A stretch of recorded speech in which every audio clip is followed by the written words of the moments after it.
ఇవాళ ఎంత దుర్మార్గులు అంటే ఈ ఈటల రాజేంద్ర గారు పిలుస్తాండ్రు. ఏం పిలుస్తావు?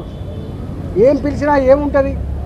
మా బతుకు చాలా ట్రాన్స్పరెంట్గా మేము ఎథిక్స్ కోసం బతికిన వాళ్ళం, ప్రజల కోసం బతికిన వాళ్ళం. కంత మీద తుపాకీ పెట్టినా కూడా గదే మాట మాట్లాడడం తప్ప ఇంకోటి మాట మాట్లాడటం కాదు. ఇవాళ పిచ్చి కూతలు, కారు కూతలు, ఇలా కుక్కలు లెక్క ఎగబడ్డే మాటలు చూస్తూ ఉంటే బాధ అనిపిస్తూ ఉంది. ఏది ఏమైనా తెలంగాణ ప్రజలు నిజమైన న్యాయ నిర్ణేతలు. ఎవడు తప్పు చేసిండో, ఎవడు ఒప్పు చేసిండో వాళ్ళు నిర్ణయిస్తారు తప్ప ఇవాళ కొద్దిమంది బట్టకాల్చి మీద చేసినంత మాత్రం ఇవి అయ్యే ప్రసక్తి లేదు. కానీ ఒక్కటి మాత్రం మళ్ళీ ఒకసారి చెప్పదలుచుకున్న, 3 బరాజులు మేడిగడ్డ దాని విలువ 4,600 కోట్లు, సుందిల్లా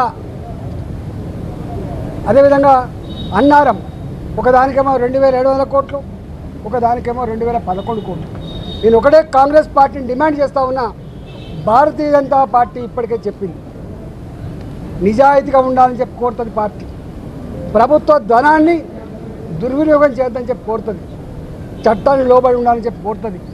నీకు ఇచ్చిన కర్తవ్యాన్ని ఒక ప్రజలకు బాధ్యతతో పనిచేయమని చెప్పి కోరుతుంది. ఇవాళ మేము కోరుతా ఉన్నాం. అంతకుముందు అనేక కమిషన్లు వేసిండ్రు, ఎందుకు రిపోర్ట్లు బయటపెడతలేరు, ఎందుకు చర్యలు చేపడతలేరు? నేను ఇక్కడ కూడా కోరుతున్నా, ఇప్పటికే సంవత్సరం గడిచిపోయింది.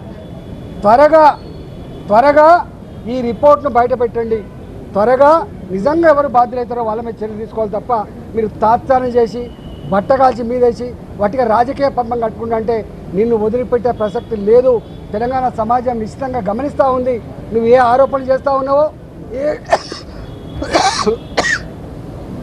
ఏ మాటలు మాట్లాడుతున్నావో, ఇవాళ ఆ మాటలకు కట్టుబడి, ఆ ఆరోపణలకు కట్టుబడి రేపు ఆ రిపోర్ట్ను బయటపెట్టు.